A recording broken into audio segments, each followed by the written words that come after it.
Hi, good afternoon, everyone. I'm Put, and you're here with me on the show that has no name yet. I'm here to talk to you about what's the point of meditation? Why do we meditate? Or, in other words, what is the reality of nature or life as we know it? Or what is it that the Buddha teaches? And if I may, I've been meditating for the past almost 30 years now. And over the past long years, I've learned, internalized a lot of things, and I try to find some, well, now that I get to this point, I've found it hard to find something online, be it YouTube, Facebook, or even online forums to sort of, I don't want to say correctly capture the meditation quote unquote results, but I have not been able to find the sources that at least align with the results or experience that I have encountered. So I figured, okay, I should just create my own content and upload it online. I want to comment that many of the content that you find online, I find them to be quite verbose. I find them to be too romantic. Not sure if that's the word, but it's to sound too fantasy, not very practical. And I'm not sure, what sort of dharma they came across during their practice, but the dharma that I came across, at least in all my experience, the one that I really quote unquote saw with a capital S, was profound yet logical and simple. In fact, the first sutta taught by the Buddha, Paticcasamuppammāt, I don't know how to say it in English, but it was all cause and effect. So if you come across anything during your practice meditation and it doesn't make sense or it's not logical, you probably can conclude, at least based on my personal direct experience, that it probably is not real. So, I don't have anything to sell here. I'm not trying to be a guru.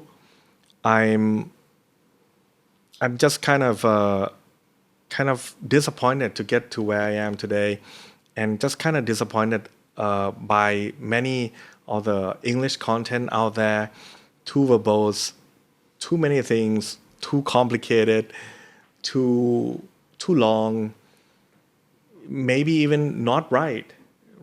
And I just don't want people to misunderstand what Buddhism is all about. And that's why I decided to make this content. Okay, so what is or what's the point of meditation? Why do we meditate? To quote unquote not gain. If you think that you're gaining something from meditating, you don't. The correct word is to see, right? What do you want? Why do we meditate? To see what? To realize what? That is the point. In other words, what does the Buddha teach? What did the Buddha discover? And finally, what is the reality? What is the truth of all things, nature, the world, the universe, what have you? And it is this. This is the beginning of my discourse, of my talk. You practice meditation to see with the capital S, or to realize this simple yet profound fact.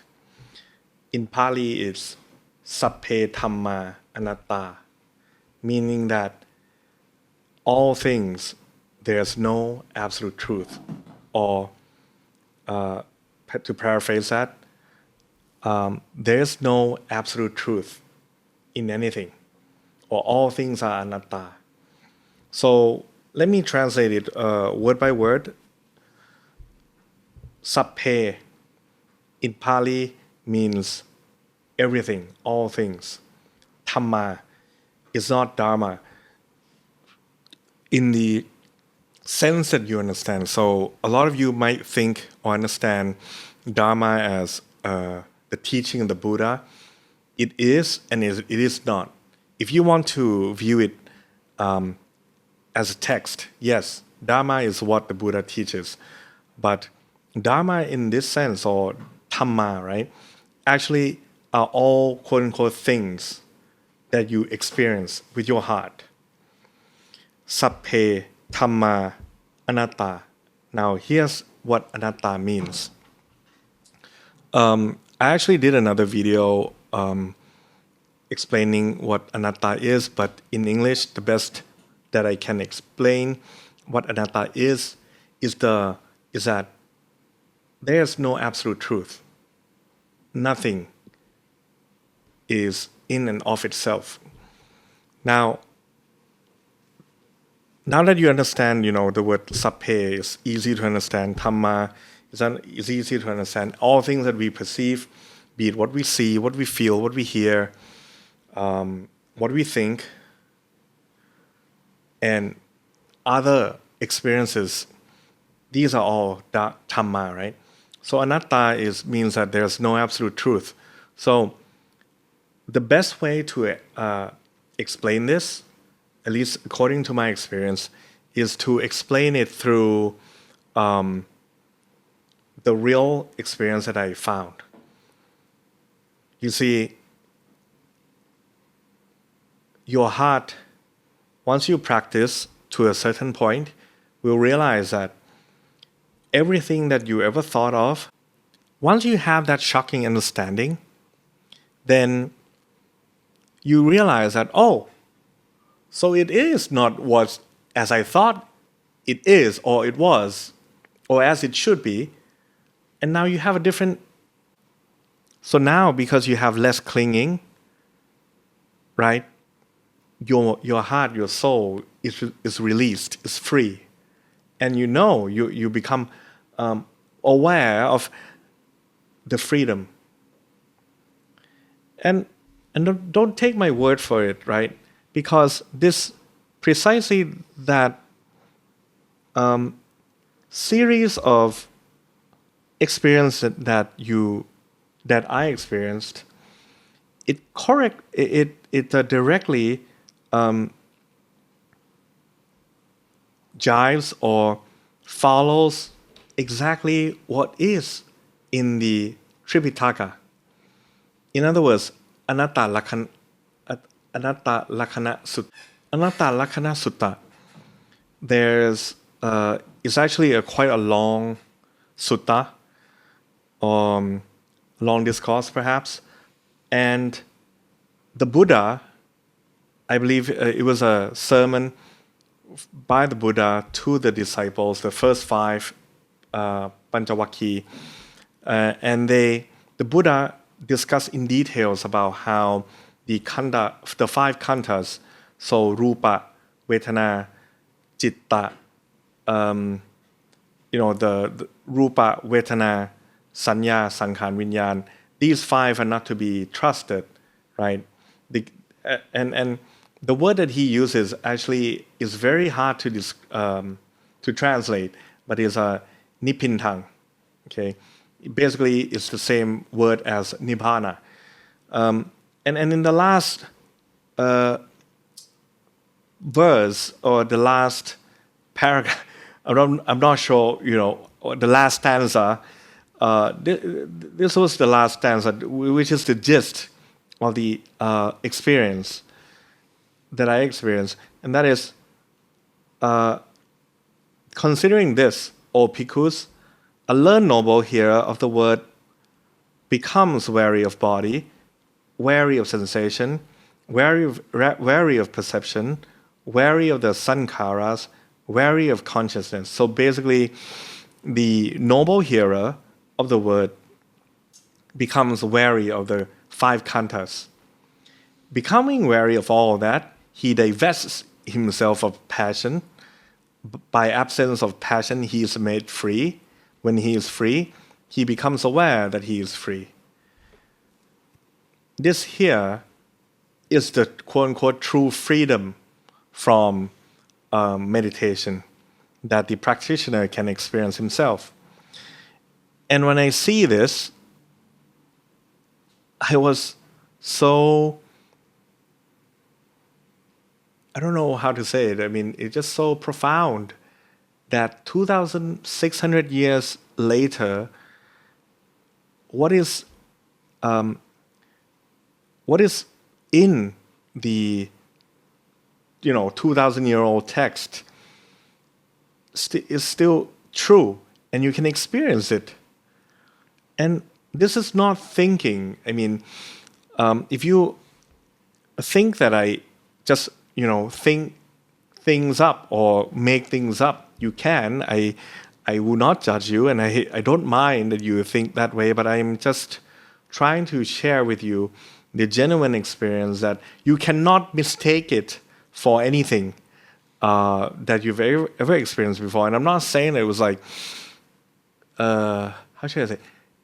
It was certainly mind-blowing for me, but it was not an excited realization, for the lack of a better word. I was not, oh, wow. I didn't feel like that. But it certainly was nothing that you ever expected it would be like this. And so, in conclusion, I know I did a pretty terrible job at explaining what I experienced, but I tried my best. But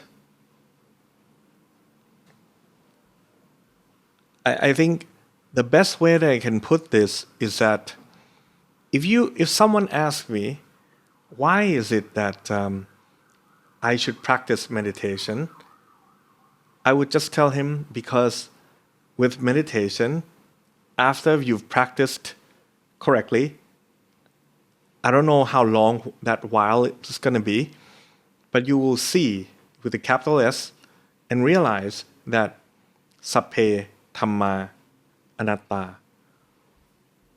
There's no absolute truth, nothing in the whole experience that you can experience, that you can receive.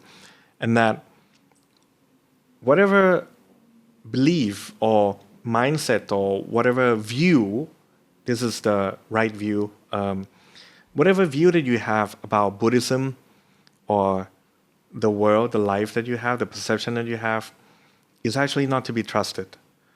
And that you actually misunderstand. The reality exists.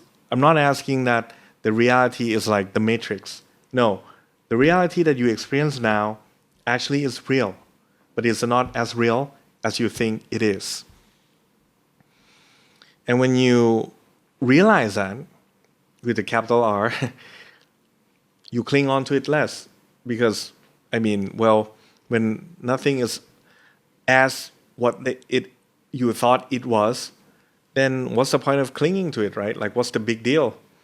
But because you cling to it less, you're more free. So, ever since that experience with the capital E, I can tell you that I felt a lot, quote unquote, for the lack of a better word, happier.